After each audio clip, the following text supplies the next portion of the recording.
Just want to share with you what happened in Tamil Nadu in 2024. BJP claimed this 11 point something % surge and claimed second position. I mean, 23 seats they contested with allies, 19 was BJP. And I think in 8 seats they said we came number 2. And if you look at the number 2, the votes that they got, 48 lakh votes totally, it's a huge number for a party like the BJP. 30 lakh 1,861 voters are deleted from the rolls between 2021 Assembly to 2024 Lok Sabha. And Lok Sabha, the national average, as mentioned by Devasam sir, was about 4.83%. But in Andhra and Orissa, it was above 12%. In Maharashtra, it was 8%. And in Tamil Nadu, it was lower percent. So it was a different ratio in different places. And what should be the demand? Not just that the DMK makes, not just that the Congress makes, not just that the VCK makes, but also citizens like and media channels like you make, should be give us digitalized voters list from 2016, not just now. Give us all details of Form 6 and Form 7. Form 6 is new voters, Form 7 is deletions, and give us all data about who has asked for the deletions. Because have there been mass deletions asked by RSS karikalas? We want to know, how did these 30 lakh votes get deleted? I've just given you the figures. It's not just a question of these 30 lakhs. What about the increase that should have taken place of 5 lakhs every time?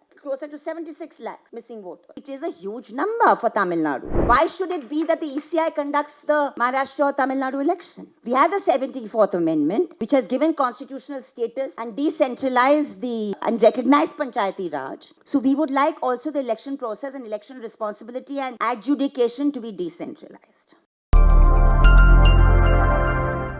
I'd like to begin by saying that what the last 11 years have taught us more sharply than ever before is that the democracy and the notion of democracy enshrined in the Constitution outlines certain institutional constitutional principles, where of course you have the executive, judiciary and legislature in the traditional sense, but you have media, which is legacy, traditional media, largely under the thumb of the government and the regime. Not entirely, but I would say largely. Parliament till June 2024 was virtually being used to dismantle the constitution brick by brick. Fortunately, there was a pushback. You have the judiciary and you have the election system, where Election Commission is a constitutional body. But at the very heart of all of this, as Devasam sir said, are the people of India. And if there's something rotten that is there in the state of Denmark, and if we look at the very critical aspect of the various rotten aspects of various institutions, not possible to go into all of that. One lesson I think we have learned in the last couple of months, 6 months, 1 year, but particularly in the last few months, is that without the voice of the people being heard and without independent media projecting that voice of the people, with the media, legacy and traditional media actually just singing sermons to the government, you won't really get any systemic change. What I'm trying to say discreetly is that all the institutions start ticking if they hear the voice of the people. And if we saw some hope yesterday in the Supreme Court order, temporary as it was, a stay order, if we saw some pushback on what the Election Commission is trying to do in Bihar, that's also got to do with how the people have responded and how the political opposition has woken up and responded. Lok Sabha 2024 brought the regime down to 240 seats. And everybody is talking about the trust deficit. Even the Supreme Court spoke about the trust deficit. Maybe one interesting figure that the court should also look at is the February-March figure of CSTS, which tells us that only 28% of the Indian people have faith in the Election Commission. This is before the Lok Sabha elections. So what is the reason for that? This was before Bihar SIR. It was before the Vote for Democracy report. But it is because of what Devasam sir was talking about, the weaponization of the electronic voting system completely. Whether it is the VVPAT system not being implemented, the auditor trail, whether it is the SLU unit being made vulnerable to possible manipulation because it is connected to the Election Commission website and it has a labile memory. These are all very complex issues. And we've been trying to look at these issues very, very closely with a band of experts. We call this a proto-fascist government because it is a Rashtriya Swayamsevak Sangh driven Bharatiya Janata Party NDA government. Yes, it was not the political opposition that managed to bring them down to 240. It was the people of India that managed to bring them down to 240. I think this is something the political opposition must have the humility to recognize. And I'm repeating this because I think without the fact that people getting involved in the 2024 election, you would not have got the result that it did. But after the June results, despite opinion polls and the share market and all of that scandal, the political opposition was largely enjoying its victory and was silent. Even then we were saying that if actually it had been a fair election, the result would have been decisive and different. But the political opposition did not take those warnings seriously. We lost Haryana. We lost Maharashtra because of that. We lost Delhi. And we may now lose Bihar. But one thing has changed, that the opposition has woken up. And we welcome the fact. We welcome the fact that the opposition has finally, on 7th of August, and we admire Mr. Rahul Gandhi for what he did. Now, I wish he had done it a year ago. I will say that again. I wish the DMK in Tamil Nadu will not take Tamil Nadu lightly, because it seems like a cakewalk for DMK and the BJP on the back foot, RSS on the back foot. But there are figures here also which I will share with you today, which are very disturbing. So no party, no opposition, no regional party should take this for granted. If an effort is made to manipulate a system, and if you have a proto-fascist force trying to do it, and if there is not vigilance of the people and the political opposition and an independent media together, we could be caught napping. So yes, the 7th of August press conference woke up, galvanized in that sense, the political opposition. And because the political opposition got galvanized, we have also got galvanized. Many of us who have been taking up this issue felt, okay, finally at least the political opposition is now talking about something that we've been talking about for years. I'd like to point out that we are talking only about voters list today. 80% of today's conversation was about SIR and the voters list. But as Devasam sir pointed out, it is the entire electronic voting system that needs to be flagged. We can't only talk about the voters list. Please notice that just on 11th of August or 12th of August, there was a Supreme Court order setting aside a panchayat election in Haryana because the counting was spurious. The EVM counting was spurious. And it was conducted by the Registrar General of the Supreme Court, and the result was altered.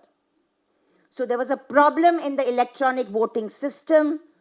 The counting was problematic. Supreme Court conducted that election, and the candidate that had appealed to the Supreme Court won, was declared the victor.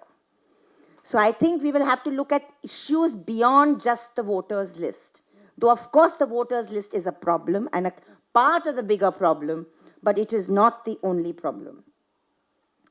What the 7th of August press conference did wonderfully is that a whole host of independent investigators emerged on social media, and they've actually become warriors. So any kind of lies that the RSS IT cell tries to spin is being repudiated by these independent warriors, which is a great thing. But we can't talk about Bihar and we cannot talk about SIR without paying tributes from this podium to Ajit Anjum, one of the independent journalists who did wonderful on-ground reporting from about 1st or 2nd of July. And I think these are the things that we need to keep noting because that's how we build solidarities. I will now speak particularly, after this introduction, I will now speak particularly about, briefly, I will mention what happened last year when we brought out the Vote for Democracy report. I put it on my Twitter thread today, which says that, just as a reminder, close to 5 crore, 4 crore 65 lakh votes, according to us, was injected spuriously. In most states, it influenced seats. In Tamil Nadu, it took the percentage up of the BJP to 11%. And I'll again show how, possibly. Like I said, everything we are doing today, whether what Mr. Rahul Gandhi did in Madhavpura or whether we are doing is circumstantial evidence. Eventually, there has to be an admission by the institutions of governance and adjudication that something is really rotten in the system and it needs a complete, fair investigation. And that can only happen if the EVS system and the machine and the SLU unit becomes open to inspection, if the source code is made public. I'm repeating, the source code has to be made public, and the VVPAT system has to be at least 30% of audit trail counting. It can't be 0.02%, which is a meaningless statistical number. So please, because I believe this group wants to take this seriously, I'm flagging these issues. Let it not just be Bihar SIR. It's a wider issue here, much wider issue. On 12th of August, and I'd like to thank Peralai again that they put up that Facebook Live video of mine on the channel, so I think people might have seen it in Tamil Nadu. But we released our own report on Bihar, where we looked at the Election Commission's own statistics in the 27-day SIR exercise. And what did we find? We find that between June 25th and July 26th, the SIR had identified 65 lakh voters and potentially 35 lakh more, which we'll talk about later because of what was mentioned. And again it was Ajit Anjum who brought it out, the Darbhanga scam, where the BLOs are also making this column called not recommended by BLO, which could totally in Bihar amount to almost 35 lakhs, which means almost 1 crore of people could be disenfranchised. We don't know how many, because unless this whole issue was taken to its logical conclusion, we don't know. Out of this total 65 lakh, which is 8.31% of Bihar's population, 55% were permanently shifted according to the Election Commission, not found by them. 34% according to them is deceased. 11% are duplicate entries. Now, how did they arrive at these figures?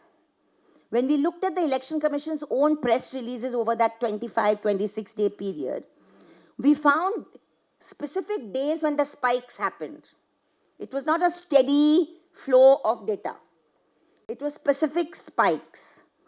So we found that in one day, over July 21st and 22nd, towards the end of the exercise, because SIR ended on July 26th. So I think when they probably realized, this is my surmise, that the target is not being met, the target number is not being met, suddenly between 21st and 22nd July, a staggering 211,462 electors are claimed to have been found dead over a day, in one day. Okay. Then mass constituency removals in one day. Now this means, what does 211,462 mean? If you look at 243 Bihar constituencies, if you average out, it means 870 dead people were identified per constituency over one day. Suddenly. 5 days surged in deceased after that. Now we go to July 21st to 25th. And suddenly you have the dead electors going up from 16,55,407 to 22 lakh 4 days later. So again, an unnatural surge. Then there's a sharp 3-day escalation in permanently shifted voters. So suddenly the Election Commission suddenly collects data about permanently shifted. In 3 days, this data goes up staggeringly. In the last 3 days, 15,24,769 for all constituencies, which means 6,275 permanently shifted in one constituency. Deletion forms, the deletions are higher in number and the digitalization is lower in number. So digitalization, which the ECI is doing, shows a certain number, but the deceased and the permanently shifted suddenly go up to 9 lakhs. So it's a completely, all our data analysts and experts say this is not consistent, this is not scientifically possible, this is against the principles of data science. And there's opacity and aggregation of deletion of data. Suddenly from July 23rd onwards, they merge the categories. So you don't have permanently shifted, dead, and voting in 2 places anymore. They suddenly call them merged data because they don't want to separate the categories and give it to us. So all these point towards suspicion. Disproportionate impact in key districts. The average, like I said, 8.31% across Bihar. But Purnia has 12.08%. Gopalganj has 15.10%. Kishanganj has 11.82%. Madhubani has 10.44%. So some districts are particularly targeted and select. So all this points to a very, very huge suspicion. Yes, the Muslim community is a target. Yes, the Dalit community and migrant workers are a target. But in certain areas of Simanchal, like in eastern Bihar, including Araria, Kishanganj, Purnia and Katiyar, the share of deletions of the Hindu community is also higher than their rate of population, because once you start an ad hoc unjust process like we have been seeing, Citizens for Justice and Peace in Assam, nobody is going to be spared because it's inherently an unjust process. So this is Bihar SIR. Now tomorrow in Bangalore, we are going to be releasing our Maharashtra report. And Devasam sir, Madhav Deshpande sir and I will be there. And we are going to be talking like he talked today, so I won't repeat that, on the weaponization of the overall system. I spoke about a few words also. But we are also going to be speaking about some of the findings of Maharashtra. Now that also, the Congress party, Praveen Chakravarti, Rahul Gandhi have been flagging some issues. It's not News Laundry brought out an investigation on Nagpur, which was mentioned by one of the speakers. But what we have found is also something very interesting, some things that others have not found, which is that post 5 p.m. in Maharashtra, there was up to midnight, there was a 7.83% surge in votes, just like happened after Lok Sabha.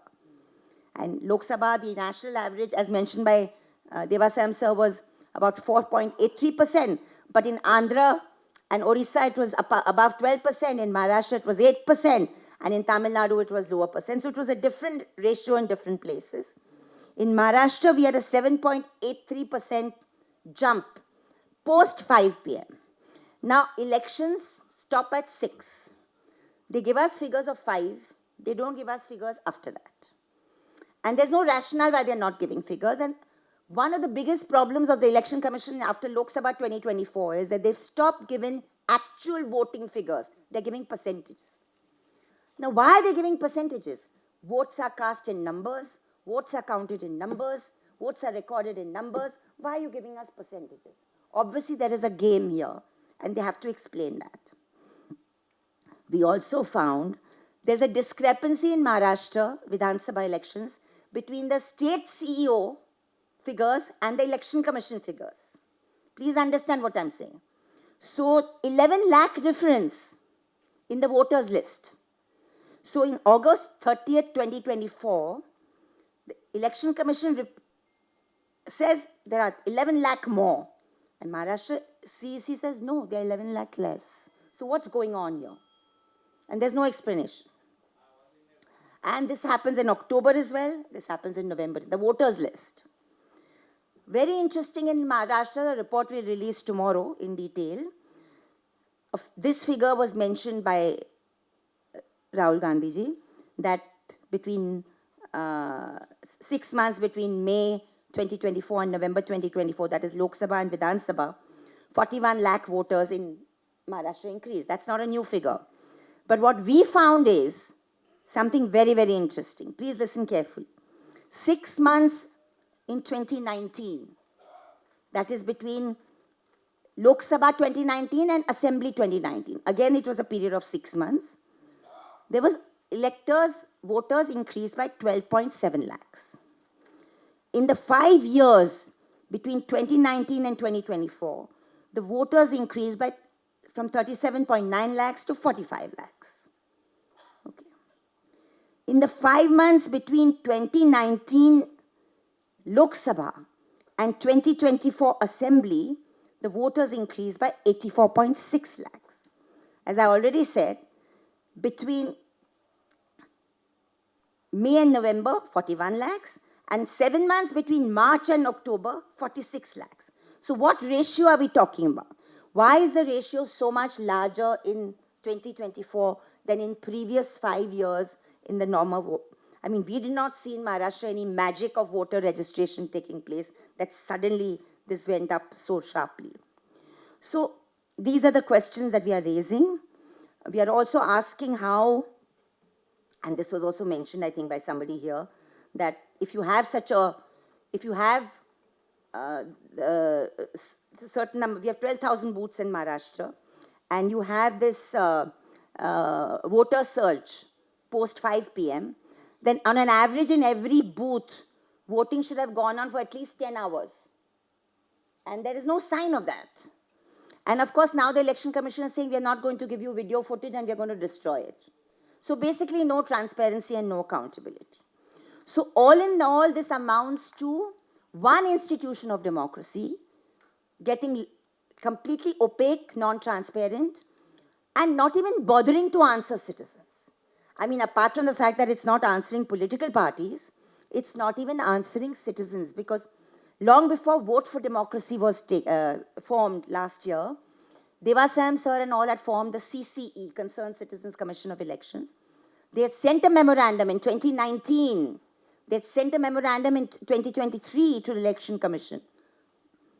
Nobody was called and there was no reply.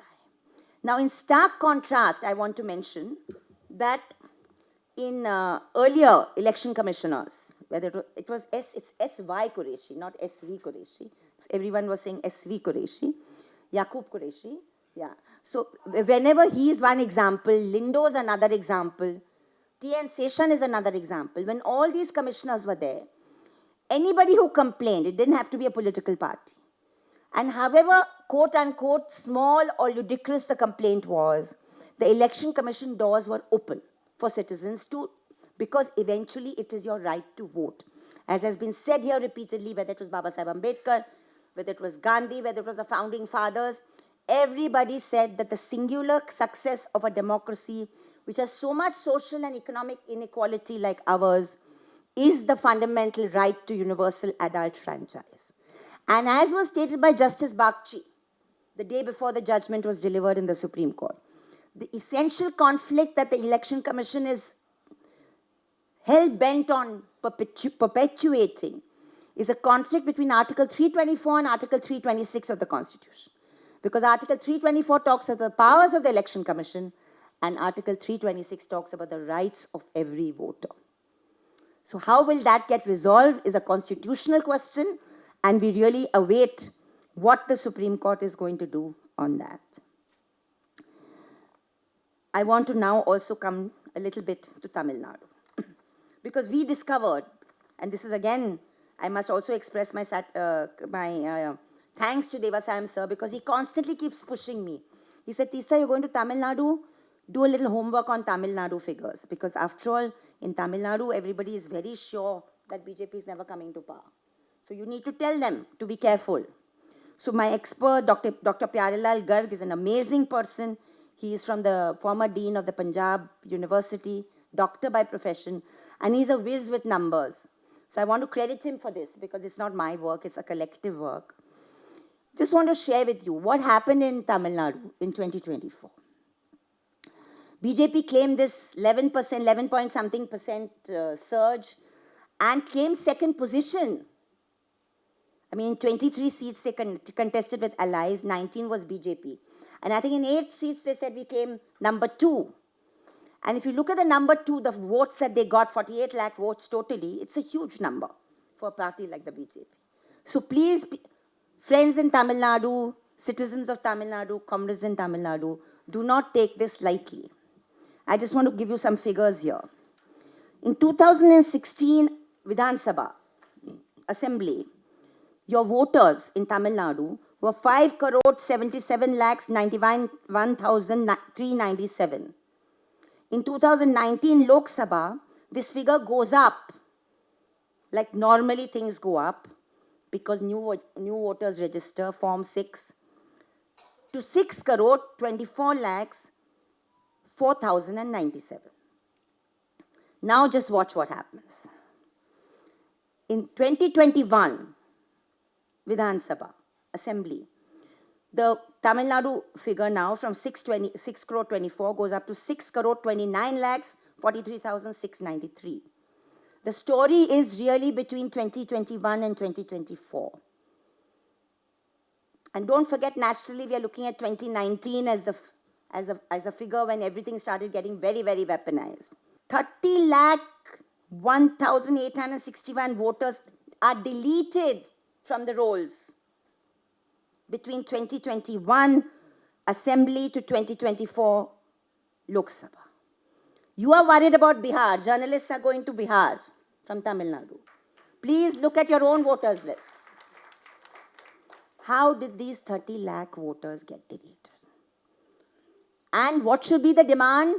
Not just that the DMK makes, not just that the Congress makes, not just that the VCK makes, but also citizens like and media channels like you make, should be give us digitalized voters list from 2016, not just now. Number one. Number two, give us all details of Form 6 and Form 7. Form 6 is new voters, Form 7 is deletions. And give us all data about who has asked for the deletions. Because have there been mass deletions asked by RSS karikalas? We want to know. I don't know, I'm asking a question. How did these 30 lakh votes get deleted? I've just given you the figures. According to Dr. Garg, who keeps extrapolating on data, he says if you actually look between 2016 and 24, it's not just a question of these 30 lakhs. What about the increase that should have taken place of 5 lakhs every time? So he says actually it's closer to 76 lakhs missing voters. I'm not going there. I'm not even mentioning that figure, but I'm saying even if it's whether it's 30 lakhs or whether it's 76 lakhs, it is a huge number for Tamil Nadu. So I think every state needs to look at its voters list, and it can do so by asking for searchable list, not of this election and the election which are coming, but the last 4 or 5 elections, so that there can some aggregation and some average studies can be taken. I want to flag this here because it's very, very crucial. And I thought I should take this opportunity because I'm coming here to do it. I'm very, very happy that this form was circulated today. And I'd like to end by the reading out the demands in the form, because I think it's very, very important. It is something that we've also articulated. And I'm very happy that it was circulated here. That we demand that there's the first demand is that ECI must answer the issues of transparency and accountability being put forward by citizens groups and opposition parties. The voter system must be decentralized. We talk about center-state relations and federalism, but why don't we talk about the fact that under the 74th Amendment of the Constitution, which took place in 1992, urban local bodies, that is your Zilla Parishad and your Panchayat, also are constitutional bodies. So we want decentralized elections. We want the state bodies to conduct local elections, and the ECI to conduct only parliament and president and vice president. Why should it be that the ECI conducts the Maharashtra or Tamil Nadu election? We have the 74th Amendment, which has given constitutional status and decentralized and recognized Panchayati Raj. So we would like also the election process and election responsibility and adjudication to be decentralized. And of course, forensic audit of EVMs, VVPATs and voter rolls, public release form 17A, 17C and CCTV footage, rollback of restrictive Rule 93 amendments, restore transparency safeguards, demand legislative guarantees for end-to-end voter verifiability, and basically reinstate a free and fair election. That is very important. I'll end by saying that it's not insignificant that a Haryana Panchayati election was overturned by the Supreme Court just about a week ago. So I think we all need to look closely at these developments. People are fighting. People have always been fighting. But now that the opposition has finally woken up, please let's plead with the opposition that they don't go back into a slumber. This is not a one-stop campaign or a one-day campaign. It will be a relentless campaign at all these multiple levels. Thank you very, very much.